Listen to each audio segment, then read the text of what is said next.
Sarah and Michael were the kind of couple people admired. In their early 30s, they had built a life together that others often envied. A cozy home, successful careers, and, most importantly, their bright, joyful 6-year-old daughter, Emma. Emma was everything to them. With her curly hair, infectious laugh, and endless curiosity, she filled their lives with more happiness than they ever imagined.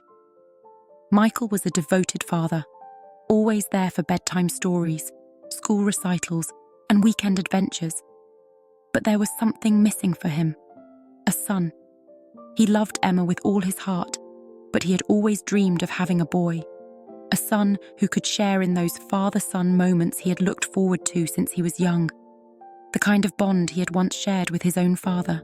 Sarah knew this longing all too well. She had seen the way Michael's face lit up whenever he played with friends' sons or talked about his childhood. They had tried for years to have another child, hoping for a boy. But after multiple miscarriages and countless tears, it became clear that another baby might not be in the cards for them. Sarah, heartbroken by her inability to give Michael the son he wanted, tried to be enough. She poured her love into their marriage and their little family, hoping it would fill the void she could see growing in her husband's eyes. Michael told her not to worry, assured her that their family was perfect just the way it was. But in the quiet moments, when the house was still and dark, Sarah couldn't help but feel the cold distance between them, a distance that only deepened with time. Michael's longing for a son began to consume him. It was a yearning that wouldn't go away, no matter how much he tried to ignore it. And then, Lisa came into his life. She was a colleague, just another face in the office at first. But slowly, she became more. When Lisa told Michael she was pregnant, his heart leaped. It was a boy. He was going to have a son.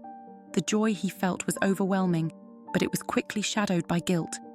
He was betraying Sarah, the woman who had stood by him through everything. But that joy, holding his son for the first time, was a feeling he had never known. He couldn't walk away from that, even though he knew it meant living a lie. And so, Michael led a double life. He became two men, one who was the loving husband and father to Sarah and Emma, and another who was the doting father to a son no one else knew about. He convinced himself that he could keep both lives separate, that he could manage the lies. Things took a tragic turn when Michael's son, who was just 4 years old, was diagnosed with leukemia. Desperate to save his boy, Michael made a choice that would shatter everything. Without telling Sarah, he took Emma to the doctor to see if she could be a donor for his son, a son she didn't even know existed.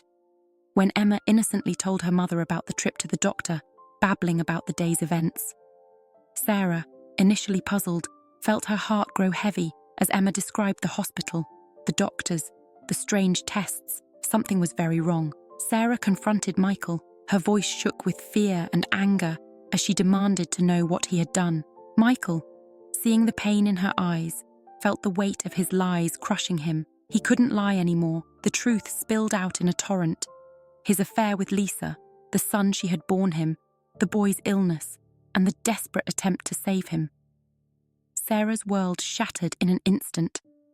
The man she had trusted, the man she had built her life with, had been living a lie. He had betrayed her, not just with another woman, but with a whole other family. And now, he was asking her to risk their daughter's health to save the child of that betrayal. She felt like she was drowning in a sea of emotions: anger, hurt, betrayal, and an overwhelming sense of loss. The man she loved was gone, replaced by a stranger who had torn her world apart. Sarah's hands trembled as she stared at Michael, trying to process the enormity of what he had done. The pain was almost unbearable. At first, Sarah refused. How could she agree to this? But as the days passed, the weight of the situation pressed down on her. Her family, friends, and even her own conscience begged her to reconsider. In the end, Sarah made the hardest decision of her life. She agreed to let Emma be the donor. Michael was overwhelmed with gratitude and vowed to do everything he could to earn back Sarah's trust. Emma, with her innocent heart, was excited to help and quickly agreed to the procedure. The transplant was successful, and Noah's health improved over time. Watching him recover brought relief, but it also left the family grappling with complex emotions. In the months that followed, Michael committed himself to repairing his marriage and rebuilding trust with Sarah and Emma. This is a story of love, betrayal, and forgiveness. As Michael and Sarah worked through their struggles, they discovered that family and forgiveness are not black and white concepts. Each choice came with consequences, and each person had to decide what they valued most. In the end, they realized that healing is a journey, and even the deepest wounds can begin to mend with time, understanding, and a willingness to confront painful truths. Was Michael deserving of a second chance? Could Sarah truly forgive and move forward? Would Emma ever fully understand the complexity of her family's story? I hope you enjoy this story of souls. If so, please subscribe, like, comment, and share with friends and family. And remember, your story and experience matters.